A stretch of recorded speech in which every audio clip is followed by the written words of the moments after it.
You've probably seen it before. Boomers blaming Gen Z for being lazy, and Gen Z roasting boomers for wrecking the planet. You know, it's the internet's favorite family feud. Okay, boomer versus back in my day. But, while we're all yelling at each other, Donald Trump and his movement, and for that matter, Pierre Poilievre and the conservatives, are quietly loving every minute of it. Because when generations fight each other, autocrats win. Maybe it's time for a crazy idea. Boomers and Gen Z, the two most different, most stubborn, most meme-worthy generations, actually teaming up to defend democracy. Think about it. Now, I can already see the eyes rolling. Boomers have no idea what it's like today. They just want to protect their wealth and pull up the ladders. And on the other side, you have Gen Z doesn't even remember what life was like before Wi-Fi. They're a spoiled generation who don't know what hard times are. Fair enough. This generational divide is real. Music, tech, politics, even what we consider funny is totally different. But here's the catch. Those differences don't really matter nearly as much as what both generations have in common. Because both boomers and Gen Z have lived through more moments when the world looked like it was coming apart and when people had to choose between comfort and courage. Let's start with boomers, my generation. This is the generation that fought for civil rights, women's rights, and peace in the Vietnam era. They grew up with the idea that democracy could bend and that it shouldn't break when it does bend. Our parents resisted us. They thought we were crazy when we grew our hair long, when we marched against the war. They thought we were radical and insane, destroying the world. But we weren't. We were trying to make it better. And Gen Z? They're growing up in an age of misinformation, climate anxiety, and a political circus that makes Watergate look like a minor parking ticket. They don't have the luxury of pretending that politics doesn't affect them or impact them, because it does. It's shaping their entire future in real time. So while the boomers marched for equality and justice in the 1960s, Gen Z has to do it all over again in the 2020s. Maybe with different signs, different hashtags, but with the same mission. And that's exactly what the right, MAGA, Maple MAGA, fear from both of them. Trumpism thrives on division, radical, cultural, and yes, especially generational. If you can convince boomers that young people are dangerous radicals and convince Gen Z that boomers are selfish dinosaurs, you don't need to win their hearts. You've already won their minds. Because people who don't trust each other can't organize together. And people who can't organize together can't resist authoritarianism. So every time a boomer posts, "Kids these days don't understand," or the Gen Z TikToker says, "Okay, boomer," authoritarians, Trump, Poilievre, conservatives, right-wingers, and all their neighbors are out there smiling because the generational civil war keeps us distracted from the real one that's going on out there. But what if the opposite happened? What if instead of mocking each other, boomers and Gen Z joined forces, like political Avengers with slightly worse knees and much better Wi-Fi? Boomers bring the history, the perspective, and the lived memories of just how fragile democracy really is. And Gen Z brings the energy, the digital fluency, and the courage to call out hypocrisy in real time. One has the experience, and the other has the urgency. Put those two together, and that's a coalition that scares the hell out of right-wingers. Imagine the power of millions of boomers volunteering to help younger voters register, while millions of Gen Z creators use their platform to spread real information, not propaganda.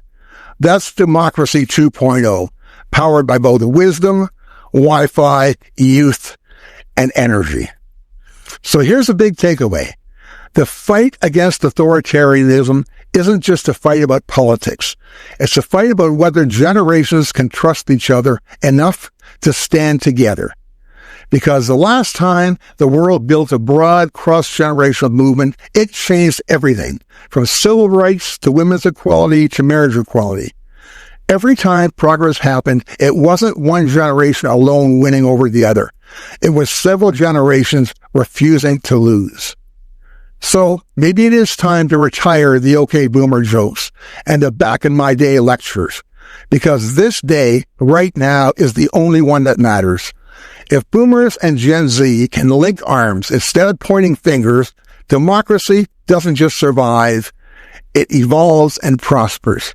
So let's do something really radical. Let's talk, let's listen, and let's fight together.